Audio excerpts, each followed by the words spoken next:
Oh, goody. All right, what's going on, everybody? Zombies here again, and today we're back with another Marvel Snap video. So today's a big one. Today we finally have the much-awaited changes to the overall card acquisition and honestly the game's economy as a whole. Pretty big changes being announced today. These changes are not going live today. I believe the intent is to ship it with the next big patch, which I think they previously mentioned is going to be July 11th, so about 2.5 weeks from the release of this video. So we have a lot of information here. We're going to dive right on into it. What is this big purple box that we have on screen? How is it different than the collector's caches we've all come to know and love, or I guess hate in some cases? Well, the days of opening, or I guess not opening, a Series 5 from reserves seem to be behind us with this change. One of the biggest issues with card acquisition in Marvel Snap has been the much criticized Series 5 cards, as pulling a Series 5 card was really hard to do. The odds were super stacked against you. I know multiple people who've gotten to collection level 5,000, 7,000, even 10,000 plus who have never pulled a natural pool 5.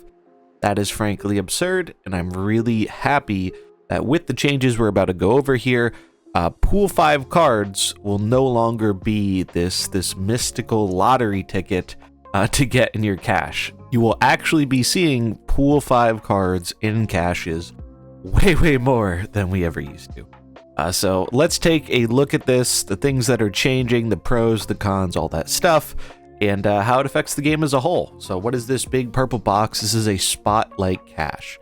And I'm going to pull up a graphic here, courtesy of Second Dinner. They did a much better job laying this all out than I would have, so appreciate them for the graphic. I believe this is also available in-game and I think on their website if you want to take a look at it there, but we'll pull it up now.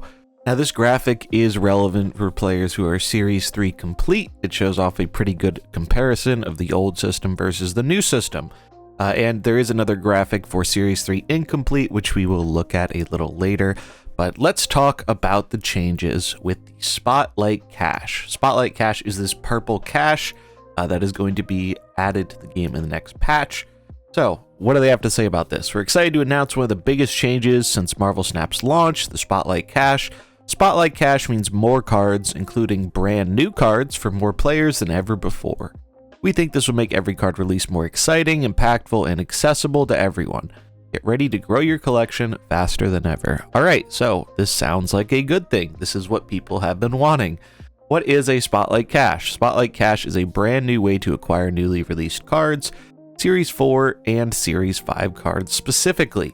Spotlight Caches will appear after you've passed collection level 500. A Spotlight Cache will replace collector's caches and reserves every 120 collection level, so that's every 10th cache will be one of these Spotlight Caches. Why are Spotlight Caches exciting? The answer is cards. Each week, 3 different Series 4 and 5 cards will be featured, including the new released card of that week. When you open a Spotlight Cache, you're guaranteed one of those 3 cards or a random Series 4 or 5 card. If you already own one of the featured cards, the Spotlight card will instead feature a timed exclusive Spotlight variant for the featured card. Picture is worth 1,000 words though, so here's what that might look like for a week. So we have another graphic we're going to pull up here. Okay, so they made us a little graphic here that's actually pretty fun. And it goes over how Spotlight Caches work. So every week there will be a selection of cards in a Spotlight Cache. In this example here, we have Jean Grey, who we could say is the new card of that week because she's not currently released. Then we have Null, Living Tribunal, and the random Series 4 or 5 card.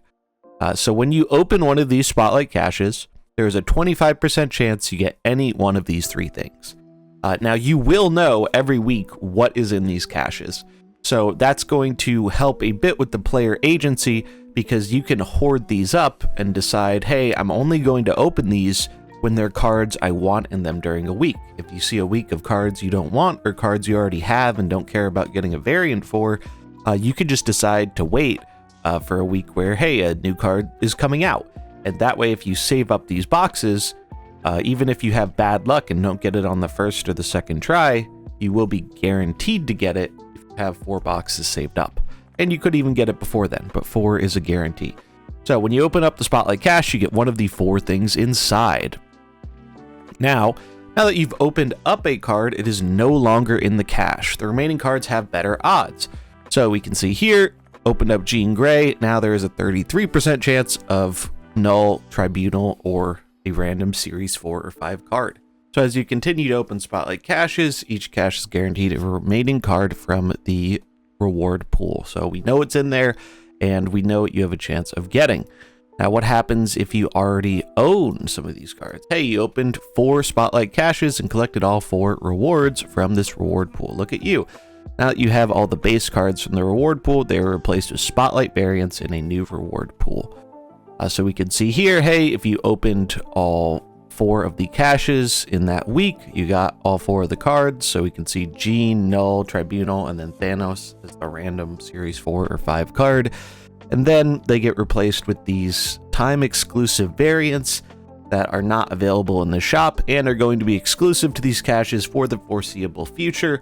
It's not impossible that these will be able to be acquired through other means sometime down the line, but it sounds like that is not planned at all to happen even remotely soon. So I'd be surprised if even in like a year these are available, given that we still haven't seen variants become available for previous bundles, and they said that could happen eventually, maybe. So I'd take that kind of like the bundle variants, and if you want these, you probably have to go for them in the cache because it doesn't seem like there's another way to get them. This seems like a decent way to monetize like late game cosmetics. Opening boxes is really boring when you're pool 3 complete under the current system, and this seems like they're trying to make doing it fun again. So overall, it looks pretty good. Let's get back to that comparison, though. So what did you get under the old system and what did you get in the new system, and how does it compare? So under the old system, you'd get your 1 series card a month out of boxes. That was your 1 in 40 timer. Here we have Zabu as an example, and then we see the other stuff you would get in a month. This is assuming a player who is finishing their daily and weekly missions. So before, under the old system, you got a guaranteed pool for card. You got a variety of avatars, titles, and variants, 5,000 collector's tokens, 800 gold, and 4,000 credits in a kind of average month of snapping without spending any money. Let us look at what the new system has in its place. So instead of 1 Series 4 card, you now should be getting 2 to 3 Series 4 and 5 cards a month. 1 Spotlight variant, 1 Premium Mystery variant, and these are different. So the Spotlight ones are the super unique ones, and I believe the Premium Mystery variants are either a class of their own, or those are the ones that are available for 1,200 in the shop, which currently haven't been able to be obtained by other means. Not 100% sure on that. And then we see the other stuff you get here. Variety of avatars, titles, and rare variants, 800 tokens, 4,000 credits. So what's the major difference here? Tokens are being drastically reduced, and they actually talk about that. I'm going to go back to reading some of the stuff about the system. Basically, they are changing the system pretty massively to no longer rely heavily on tokens being your main way of card acquisition.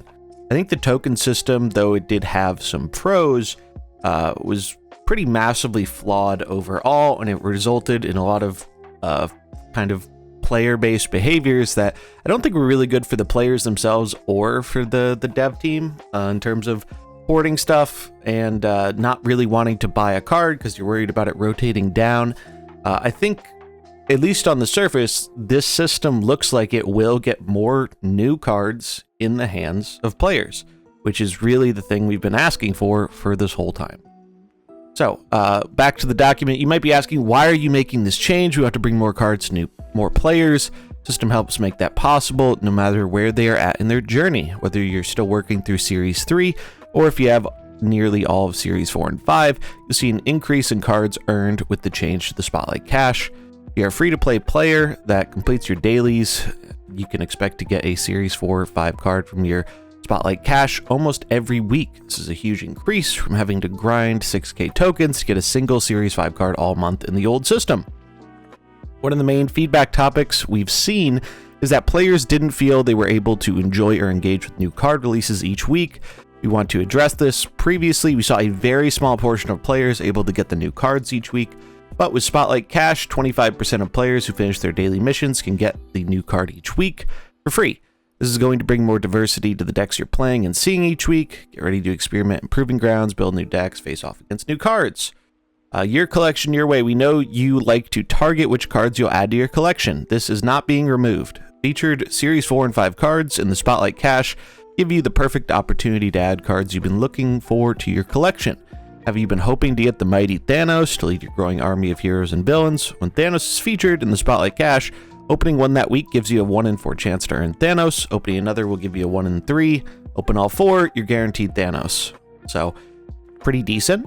While the collection level track and Spotlight Cash system will be your primary source for new cards to add to your collection, collector's tokens and the token shop will still exist as a backup support system for unlocking targeted cards. As part of this change, we're increasing the overall availability of cards, decreasing the emphasis on the token shop, and decreasing the collector's tokens that players receive in other ways. If a card has been eluding you in the Spotlight Cash, spending tokens in the token shop, another path to get the card you want. But these will no longer be your primary acquisition tool, so spend them carefully and wisely. Upgrade cards to get more cards. We want to continue the excitement of progressing the collection score through the early collection track. For many established players, they miss the excitement of earning new cards in the collection level, so we're going back to our roots, upgrade cards to get more cards. We think this will be a much more enjoyable experience, provide clear goals, and again, bring more cards to more people. We think the Spotlight Cash system will be a huge improvement to card acquisition for all players. I've been talking about card acquisition for a while now, and you've probably noticed a few changes while we've been exploring how to make this a better experience for everybody. As always, this is an iterative process. We plan to continue changing things and improving the system. Please keep sharing your thoughts and feedback so we can make the game better. Okay, so that was a lot of words, but basically they are kind of returning to their roots here, and we'll pull up the other graphic now for players who are not Pool 3 complete so they can see how this system affects them. And here we can see how a Pool 3 incomplete player can get stuff. We can see on average they're getting a higher number of cards here. That might be a little confusing. The main reason for that is because of the fact that the other graph was showing a player who had roughly 50% Pool 4 and Pool 5 completion. So that's why they were getting one or two of those variants, because they probably owned one or two of the cards in the new cache here, whereas a Pool 3 incomplete player is a lot less likely to own as many of these Pool 4 and Pool 5 cards. So we can see here before 1 Series 4 card, 9 Series 3 cards, a variety of all the stuff in the boxes, 4k tokens, 800 gold, 4,000 credits. Now, one less Series 3 card, but you're getting way more Series 4 and 5 cards, and the other changes are about the same. Not many tokens at all, 400 tokens, so it's like nothing. Same amount of credits, roughly, no gold, though. So, basically, the way they have changed the system is caches are going to be a lot more impactful now, namely these ones. You can save up your caches, so if there's going to be 1 week that has the new card you want and maybe some other stuff you want, you could save up 4 caches and get literally everything in there, guaranteed. You can skip out on the weeks you don't want, don't open your cache, so there's still a method towards hard targeting new releases. It's just going to work a bit differently now. Tokens are still going to exist, but you are not getting them very quickly. The token rates have been just slashed really, really hard. And this is kind of what they wanted the token shop to be when it first came out. It was kind of a backup way of getting a card you really want but haven't been able to open. And now that is its actual purpose rather than being the main way of getting cards. If you have tokens, I would highly suggest hoarding them for this because we're naturally going to be pulling a bunch of these cards once this update drops. So tokens are going to be more valuable for that time when, hey, maybe I want to get one of the new cards, but I'm not as interested in some of the other stuff in the cache that week. I could just spend tokens and get the card and then save my caches for another week when it has more stuff I'm interested in. So if you have tokens right now, big recommendation to save your tokens because it is going to they're going to become a lot more valuable because you're just not going to be able to get them as easily. And then another piece of advice here is if you are Series 3 complete, I think you should hold your caches. If you're not, I still think it might be better just to open for accumulating tokens and more Pool 3 cards. But if you are Series 3 complete, we do have confirmation that these caches will convert. So every 10 caches, you'll get one of these. So if you want to start saving those boxes in anticipation of this update, that's something you're able to do. They're also making a change to how the reserves are going to work and what you can get out of them. Previously, we knew there was a card slot, there was a currency slot, there was a cosmetic slot. Well, this is changing, and we have the numbers on how this is changing. Every 4 collector's caches now contain 2 Series 3 or below cards, 1 100 tokens, and 1 credits box that can contain 150 or 200 credits.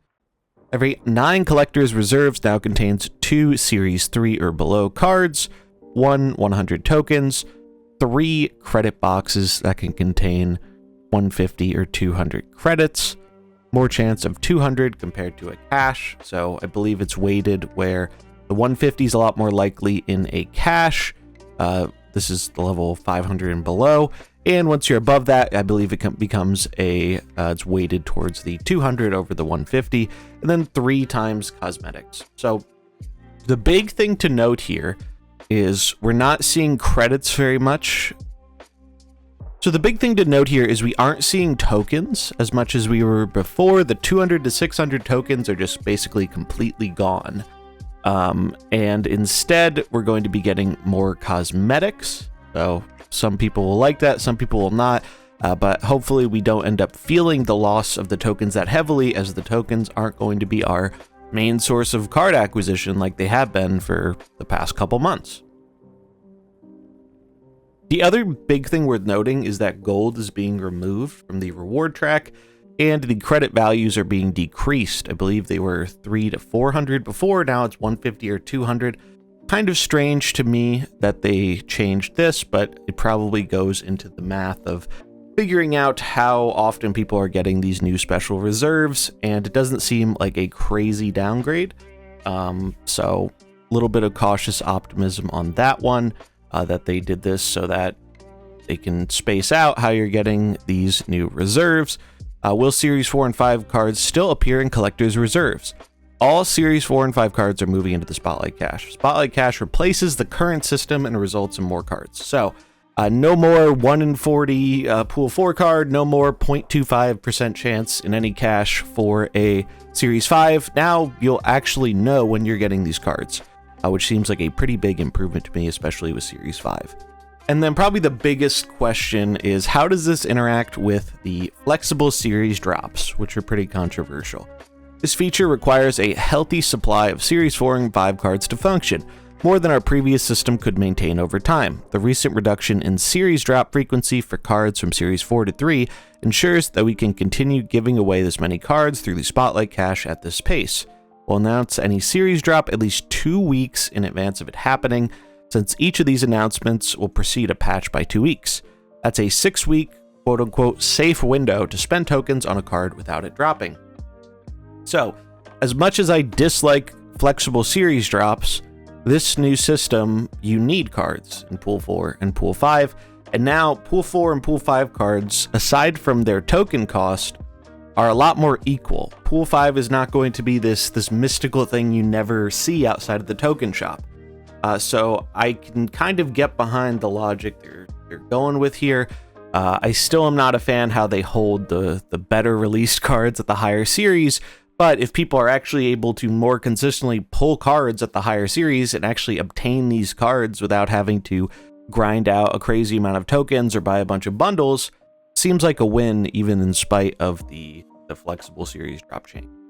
So what do I think about this system? Overall, it seems like a good change. It seems like they are finally making a change to the game that seems like a net positive for the vast majority of players.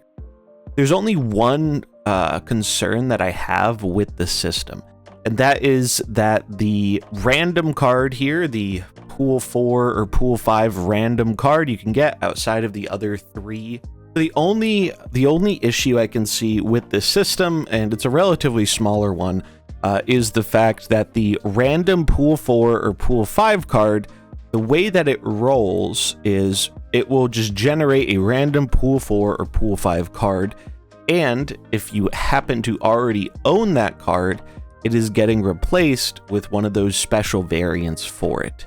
Now, I think this is really the only thing about the system I'm not as big of a fan of.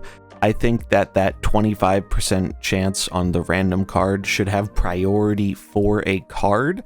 So it gives you a card you do not own, and then, you know, if you get all 4 of them, then you can go for the variants. That's really the main critique I have about this system. It's going to be not quite as good for people who are fully collection complete or close to that, though it does still seem like an improvement overall from the old system. So it is still getting better, but the only downside here is if you do have most of the cards, you're going to be ending up with quite a handful of variants. Now, to variant collectors, maybe that's appealing, but I know there's a certain section of the player base out there who really doesn't care as much about the cosmetics and just wants to get the cards. And in that case, you're probably just going to result in saving these so you can guarantee get the new card you want on release. But yeah, that's really the only main critique I have about the actual caches themselves. Generally, it seems like a really good thing that's going to make the experience better for pretty much everybody. It's just, I think that you could make this system even better if you didn't have a chance of getting a cosmetic on a card you already own, and instead it prioritized a card you don't own in that random slot as getting a cosmetic for a card, especially if it's one that you don't really play. Like, if I get a Snow Guard cosmetic in my 25% chance for a pool 4 or pool 5, I don't think I'm going to be quite as happy as if I pulled, I don't know, Thanos or Null or whatever else, like a card I was actually trying to get my hands on. So I think that's the only downside about this system, really. I think overall it seems like a pretty big positive, and it's going to make opening caches enjoyable again, which is great because opening caches was really, really underwhelming and boring under the old system. So a lot of good stuff here. The other thing I want to talk about here is the gold situation. So gold is becoming more rare to get. They're giving us a lot more stuff, but one of the things that is an offset here is the fact that gold is not going to be in caches anymore. You can still get gold through the weekly missions. You can get it from the weekend missions if you buy the battle pass. You can also get the gold from the pass itself. But if you're a full free-to-play player, really your only source of gold is going to be those weekly missions that you get done for doing your dailies. So you're going to see less gold accumulated by being full free-to-play, but hopefully with this new system, you shouldn't need the gold quite as much as you did before, because you're not going to be relying on having to buy all these token offers in order to actually get new cards. You should just get new cards by leveling up and opening these new caches. So overall, I think while this isn't necessarily a perfect system, it seems much, much better than the way things have been going before. Said it since day one, Pool 5 was an inherently flawed concept in the way it was created, and this new system seems like it's finally addressing the fact that it was totally absurd, that it felt like you had better odds to win the lottery than open a damn Pool 5 card out of a regular cache or reserve or whatever. So overall, good changes. I'm excited to see these changes. I would recommend hoarding your boxes, as again, we do have confirmation that these will convert once the new system rolls out, hopefully with the new patch. And then the last bit of advice is, again, save those tokens, because those tokens are going to be very valuable for getting a card on release if you don't want to have to open your caches and go for a 1 in 4, or if you don't want to save up 4 caches and then get guaranteed all the rewards of that week. If you really value agency and just simply getting the 1 card on release, it's going to be handy to have tokens if you don't want to open your reserves. So while I do think that the old collection system has always had problems with a lack of agency, I do like how the new system, even though it is still like the old system, does provide you a bit more agency in that you have the option to save up so you can guarantee what you're getting. You can still guarantee stuff with tokens, though token purchases are going to be much more rare.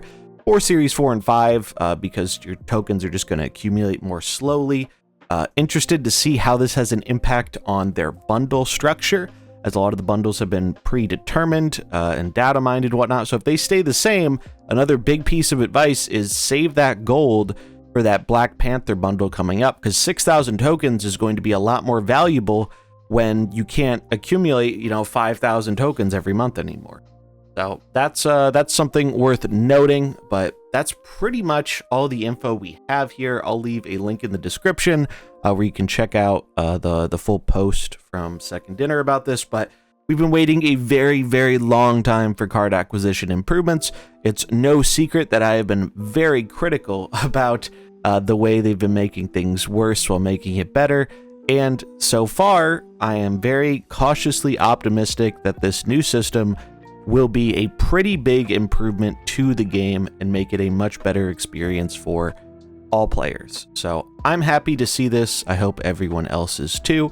I think we won't know for sure exactly how it feels until we actually get our hands on it, but I think they did a good job describing the system, making it clear how all this stuff works, and I think it's something worth being excited about compared to the not so great current system we've had for quite some time now.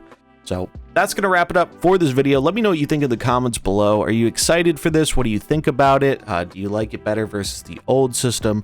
Let me know in the comments. But that's going to wrap it up for this video. If you enjoyed it, remember to like and subscribe, and I'll catch you in the next one. Peace.